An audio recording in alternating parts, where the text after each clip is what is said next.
আসসালামু আলাইকুম ওয়া রাহমাতুল্লাহ। যে বিষয়টি নিয়ে কথা বলতে চাচ্ছি, এটা আমাদের দেশের গার্জিয়ান যারা আছে, পিতামাতা, তাদেরকে উদ্দেশ্য করে আমি কথাটি বলবো। সন্তান যখন উপযুক্ত সময় হয়ে যায়, তখন পিতামাতার দায়িত্ব হচ্ছে এই সন্তানকে বিবাহ দেওয়া। নতুবা সন্তান যখন কোনো গুনাহের কাজে লিপ্ত হয়, এই গুনাহের ভার পিতামাতার নিতে হবে, বা পিতামাতার আমলনামায় পৌঁছে যায় একটা অংশ। তো আমাদের সমাজে যখন সন্তান উপযুক্ত হয়ে যায়, তখন পিতামাতা সন্তানকে বিবাহের কথা চিন্তাও করে না, মাথায় আনে না। তারা বলে সন্তান এখনো বিবাহের যোগ্য হয়নি, উপযুক্ত সময় হয়নি, পড়াশোনা করে বা বিবাহ করলে সন্তান কি খাওয়াবে, যাকে আনবে, নতুন বউ যাকে আনবে ঘরে, তাকে কি খাওয়াবে, এ কথা বা এই অজুহাত দ্বারা করায়, এই যুক্তি গার্জিয়ান যারা আছে তারা দ্বারা করায়।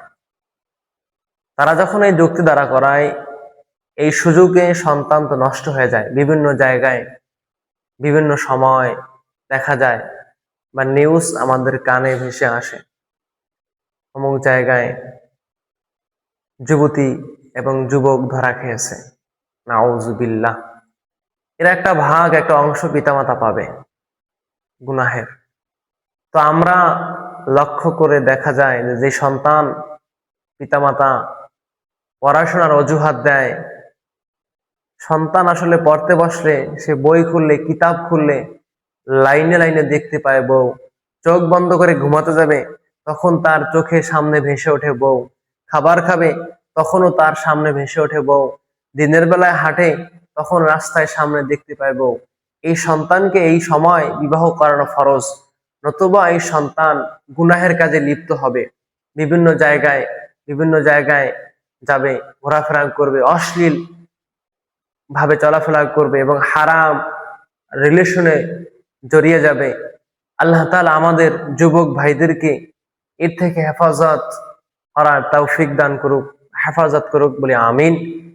এবং হাদিস শরীফের মধ্যে পাওয়া যায়, বুখারী এবং মুসলিমের হাদিসের মধ্যে পাওয়া যায়, আশাবু নাশা ফি আবাদাতিল্লাহ, আল্লাহ রসুল সাল্লাল্লাহু আলাইহি ওয়াসাল্লাম বলেন, যে যুবক তার যৌবন কালটা আল্লাহর রাস্তায় ব্যয় করে আল্লাহকে সময় দেয়, এই যুবককে কিয়ামতের ময়দানে, যেই দিন অন্য কোনো ছায়া থাকবে না আল্লাহ তাআলার ছায়া ব্যতীত, সেই দিন এই যুবককে আল্লাহ তাআলা তার ছায়ায় স্থান দিবেন। তো আমরা যারা আছি যুবক শ্রেণীর, সকলকে আল্লাহ তাআলা তার ইবাদতে কাটানোর তৌফিক দান করুক, আমিন।